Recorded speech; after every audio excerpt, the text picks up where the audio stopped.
Yine bugün Xudo xolasa 4-may. Suvarış işləri get tutdu.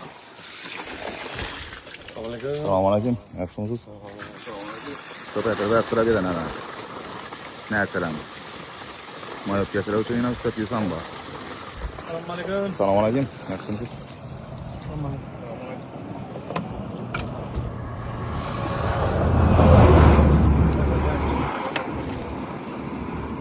Doldurup koyup getamiz Xudo xolasa.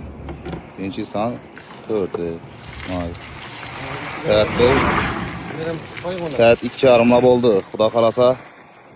Yine şu burapam kapına bürtdüyna. Nərçələn teyinə su. Hər nərçələn teyindən koyup gitdik yine baklaşkeləni.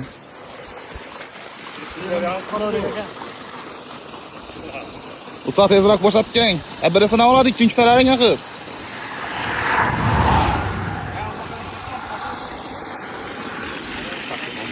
Su köp, lekin idiş az.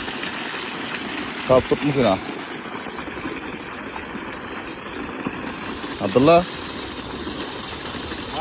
Bu ne kadar verin? Karazım güç. Ne yap Xudo şükür. Ne olanı? Ha, sudan muamma yok. Tam içliğe düşüp salıp çıktım mı? Su neyinki? Deryaniki ha? İçti de saldım. Deryan su yaxşılayacağım ben. Kum su. Sen bunu kuyu kitara da lan, taksız kılatla. Vah, doldurup gidemiz. Doldurup təyərətib getəmiz yine. Ərinməsənizdə düşüb, sap getə yine. Keyin gediksə yine doldurup getə verəmiz. Burası idiş olsa taşak getin de. Ötkəndə kakkana doldurup getə verəmiz.